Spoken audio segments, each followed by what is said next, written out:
This is your podcast, but I'm going to interview you. Sure. Well, this is just, yeah. We can interview each other. Talk to us about your course. Why? I realized everything that I was interested in, or everything that I thought was of importance, was psychological. So I didn't do psychology in my master's. I did in my undergrad. I did Italian and linguistics. And basically, I realized that I think the answers to the big questions can't all be philosophical or physical in the sense of relating to physics or mathematical. They need to be grounded in human cognition. So stuff like meaning, stuff like consciousness. I don't think the theoretical approach is like sufficient. So we need some sort of grounded evidence base. So that's why I'm doing psychology. Shame. Yeah, that old chestnut. Why do you feel shame? I don't anymore, actually. Nice. So that's a relief, really. I have done a lot in the past. So I actually think the theoretical side of this, that like what's being found out from the sort of therapists and the CBT people, is quite insightful. So the idea is that shame is when you wholesale dislike yourself. There's 100% kind of disgust. Yeah. There's not even 99.9%. There's no glimmer of redemption. And I think that's quite compelling. So the moments where I felt shame rather than embarrassment or even just like a little bit of self-deprecation has been that I've sensed that wholesale 100% I'm a disgusting, worthless human being. And I think that makes shame a very sort of pervasive and sort of deep emotion. I think Carl Jung says something like shame is the emotion that sort of rots away at your soul or eats away at your soul. And I completely find that, and in many ways it's a lot harder to think about than guilt, because at least in guilt we can all kind of associate what guilt is like because we live in social context, we're aware of our moral like duties to other people. But shame is something very different, and it's about our relationship with ourselves. So fortunately I don't feel it anymore, at least not very frequently, because I know how to kind of deal with it. And I know that actually that approach to yourself is not only unhelpful, but also irrational. How do you deal with it? Well, how I deal with it now is slightly different because I was then diagnosed with OCD. So in a sense, the shame became... Interesting. Yeah, the shame I think was always an offshoot. It was always sort of a secondary property of the OCD, which is obviously an anxiety disorder, and a lot of these things are really related. So I deal with any... How did OCD affect you, sorry? So I have what's called pure O, which is intrusive thoughts and mental compulsions.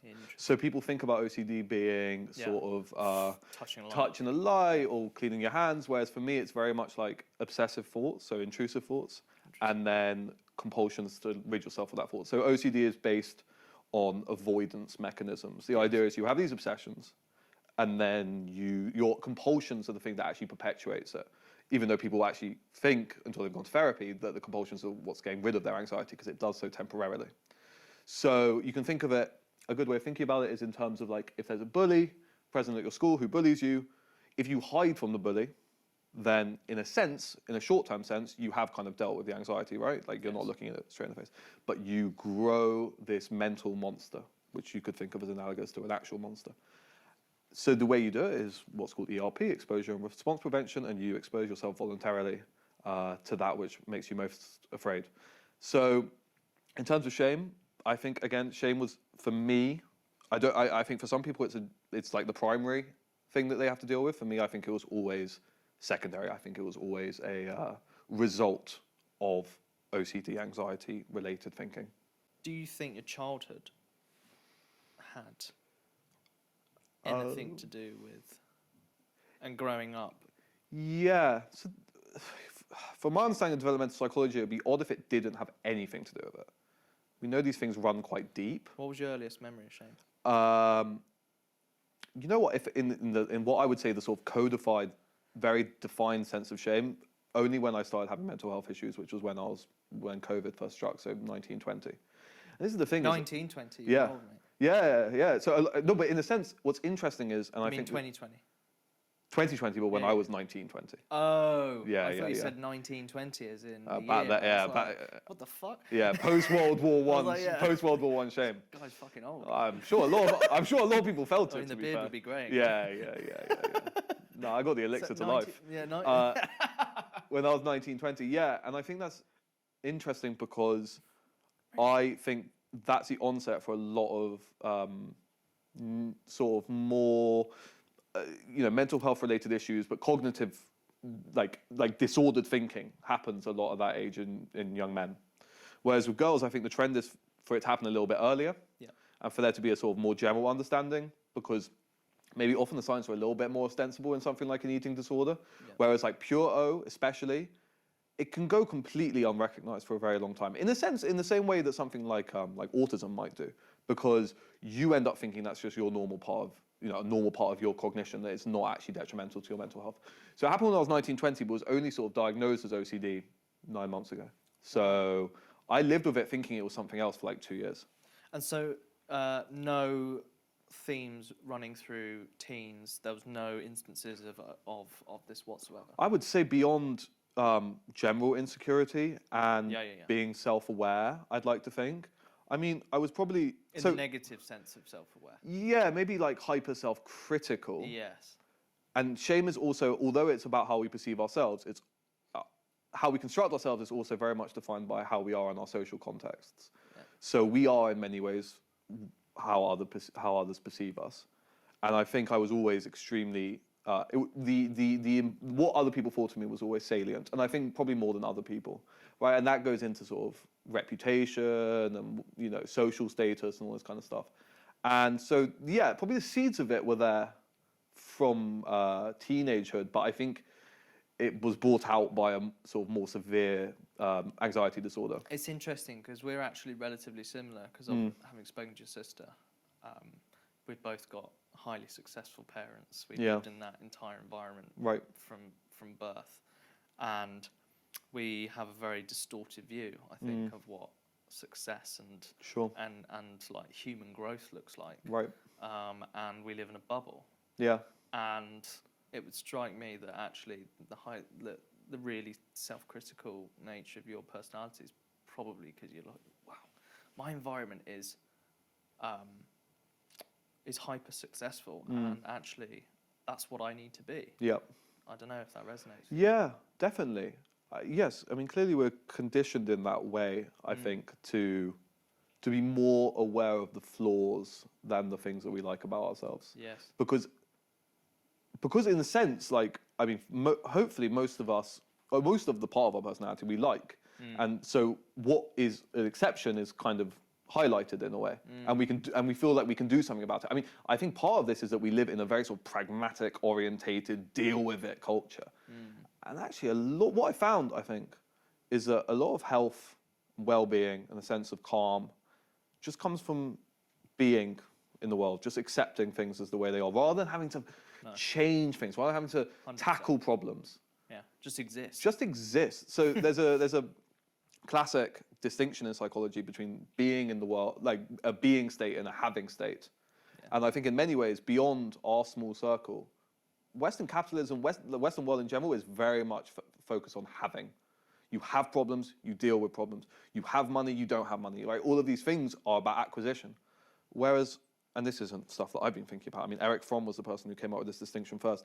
He argues an antidote to a lot of that is focusing more on how we can be with others, how we can be with ourselves, what it means to be a human being in your body right now in the earth. And so I think that's why we've seen a counterculture to acquisition and capitalism with like mindfulness and yoga and whatever it is. Minimalism. Yeah. And yes, I mean, the recognition that like what you have or don't have is kind of ephemeral. Like it's going to come and go, and you need to make sure that you're grounded in the world before anything. So I think that's really helped me. But yeah, in a sense, like, I wonder whether these stuff would have been brought out if I'd existed in maybe a less acquisition-heavy culture. I mean, it's hard to say. No. Because in some of this stuff, I don't know about you, and I'd be interested to know, like, some of this stuff is just neurological, right? Like, I think we're reticent to pin everything down to genetics, but genetics does have a role to play. For me, I think I'm only exploring this now, but I think my dad is... I mean, he's got clear, like, bipolar tendencies. Right. Undiagnosed. Yeah. And that stuff really especially like those more sort of psychiatric disorders do trickle down through the genetic layer. And he had me when he was 45. my brother at 50. Crikey. And so we have this, and actually mental health issues is more prevalent in coming from dads who are older. Which is really interesting, I think. But my brother has suffered like heavily in the past. My sister's very anxious. I suffer depression, anxiety, all this kind of shit. And what's your response to that? So you're given these sort of deck of cards. You know, how do you deal with the hand that you're dealt with? You can't. You just accept it. Yeah. But do you how can you change it? You can't. But do you work pragmatically on what you can control in terms of like looking after your mental health? 100%. Yeah. That's my sole responsibility. Right. And nobody else. And do you find that? Because what I found, I think, is that if I don't take care of myself, how am I expected to take care of anyone else? Correct. Do you find that you naturally become a more compassionate, outward-looking person once you feel more comfortable within your own skin? In the last 3 years, since I've made a massive change in my life, partly, inadvertently a change because I was suffering so badly, to then actually opening my eyes to this whole debate, I now deeply care a lot more about other people and myself, which has made me a 10x better human being. Right. Yes, I think there's like a reciprocal, multiplicative effect of like just compassion for yourself and other people. I'm glad he said that, not me. Multiplicative. That would have been ridiculous. Yeah. I don't even know if it's a word. Yeah. Carl's sat here going, what the fuck is this? I was about to say stuff that's even worse than that. But I do think that... Who the fuck is this guy? Yeah. Some of the stuff I'm interested in, actually, academically speaking, is in like social cognition and how we exist in the world. And actually, there's like quite a strong idea that well-being is existing in a harmonious relationship with the world, where the world gives you something, you give it back, and there's this like notion of affordability. So the world affords you something, and there's this kind of fitting in, right? And I think depression, anxiety, what it really fundamentally does is fit you out of concert with the world, other people, and then even fundamentally your sense of self. Correct. And so if we can, I think there needs to be more focus, less on like, oh, I need to wake up and do these CBT exercises. Think more broad, like, do you want to exist as part of the world and an intrinsic member of it and something that's valuable? Yeah, but that's very meta. That's the big problem. Right. And so I think actually, how do we go from being very meta in that sense? Because if you said that to the average Joe, they'd tell you to fuck off. Hey, that's why I'm not a therapist. Yeah. You know. But how actually do we break that down into like, oh yeah, that's a tangible thing I can do? Well, I think the one of the things that come out of all of this is the importance of community. So yes. Yeah. Being like literally being with other people, right, in conditions that require you to work together to achieve a task, that and it can be completely trivial, right? Like, but that is where people seem to find meaning. So I'm super interested in like social cognition. What does it mean for humans to cooperate? Right? It's really deep rooted in us, and I think one of the great malaises of the modern age is that we feel alone, but like we're alone with others, which is really an odd phenomenon. And there must be a way of bringing us together, because clearly the mere fact that we live in communities, wide communities, cities with millions of people, is not sufficient, right? In many ways, it makes people feel more anonymous. So I'm interested also in practical solutions to this, and I think it goes beyond like self-help. I think it's a lot of it's going to be rooted in your sense of identity in a community. I agree. I don't know if you found that in terms of like feeling better. I felt enormous pain recently around the fact that I've kind of gone on a slightly different path to a lot of my friends. And these aren't friends in the founder community, these are like school friends. And they don't quite, I don't think they give a shit whether like they get it, because I'm not expecting them to do that. But the fact that like they're heavily centered around big community of people drinking all this kind of, and I've kind of moved away from that. Right. And there's, even though I can see them every week, there's no like one-to-one time. Everything's just done in a big group. Yeah. And it's just, and I'm like, so I've felt enormous pain with that. Sure. And actually, what I've felt recently is I've got a lot of amazing friends in the founder community who we have these one-on-one conversations with, because actually that is really how founders connect. Right.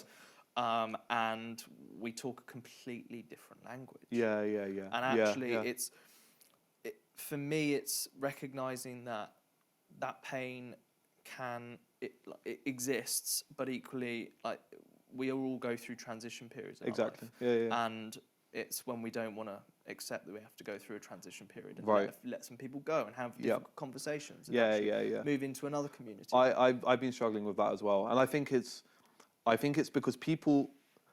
Again, this is absolutely no attack on any of my friends. I love all of my friends, but I do think that people generally undervalue the sort of environments that we're in and how that makes us relate to other people. So if you spend all of your time thinking about mental health or other things, it's inevitable, that your mind doesn't naturally leap to getting fucked at 8 p.m. on a Friday, right? Like, you've got bigger fish to fry, so to speak. Correct. And I sense that like, I also haven't gone down necessarily a traditional route.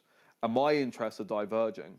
And I do feel myself occasionally at odds with sort of what people would say is sort of like the history of our friendship. Like, if I've been friends with someone for however long, then I feel a sort of moral obligation to try and maintain that. But I think if we can be more open and frank about our diverging selves, then there needs to be there's no need to have hard feelings. No. And I think your process of going out into the world, really finding what grabs your attention and you find interesting, and then finding people who relate to that is so vital to well-being. And I think so many people expect community to just be handed to them on a platter. No. But actually, there's a lot of hard work to go into genuinely what makes you tick as a human being, right?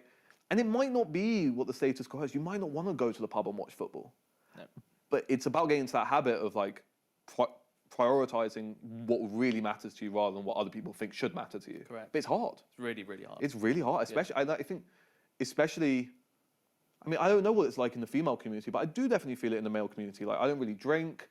I occasionally dress quite effeminately. Like, I'm not saying that I'm overwhelmed by social judgment, but I think there is still, like, you don't drink, you don't want to go for a beer, like, you want to go for a walk, and it's like, I think you do too. Like, I'm not sure how compelled you are to go to the pub, you know?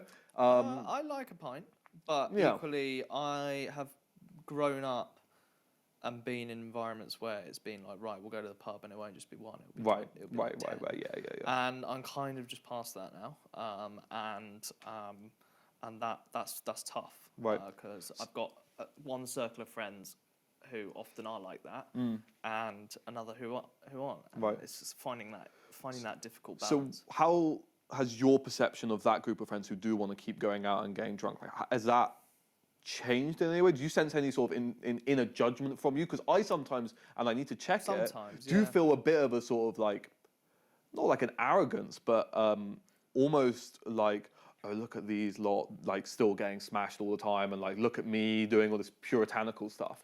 And actually, I don't think that's helpful at all. Like, I love all of them. You know what I mean? It's not. I don't want to be coming from a place of judgment whatsoever. See, I look at it differently. I am like, I don't want to be doing that, but I feel like I should, because that's. You think so? Because that's who I was. And do you think it's worthwhile having sort of those difficult conversations then with your friends about maybe what, their habits? No. That's not your place. It's not my place, because they're living their life, and actually, at the end of the day, like, we will come together again at some stage in the future and be on an even. I think we go through ebbs and flows, and people change as quickly as they don't, and I think that it's okay. Yeah. And the more emphasis, I think, cognitively, like, that we put on it, we're like, oh my God, yeah. Like, the more unhelpful it is, actually, sure. Going back to what we said earlier, existing in that moment and being like, what do I want to do? Right. That's the most important thing. Right. And everything will kind of flow from that. Everything will just go from there. Yeah. I still occasionally feel that if one of my, if any of my friends, and I'm not actually saying any of them are like this, but if any of my friends have habits that are potentially not only like harmful to them, but other people around them, I do kind of feel a moral duty to say something if I'm really close to them. Like, there's nothing wrong with that, though. There's no right or wrong. We are conditioned to look at a right or wrong answer. Yeah, true. Let's just stop. Just accept that there's ebbs and flows. Accept that relationships, like, you might have had a best friend for 15 years, but right. People change. It's like marriage. Like, sure. 48% people get divorced, right? Well, there's a reason for that, because people change. Yeah. And therefore, actually, we just have to accept people change. People have different values at different times. They have different purposes. They have different needs. They have got different interests. And actually, it's when people are never thinking about you, right? No. We think they are. Yeah. And that's one of the most uncomfortable things about life. And now we're going to wrap it up. Are we now wrapping it up? Because Sophia's waving at me. I thoroughly enjoyed that. Yeah, it was nice, mate. Yeah.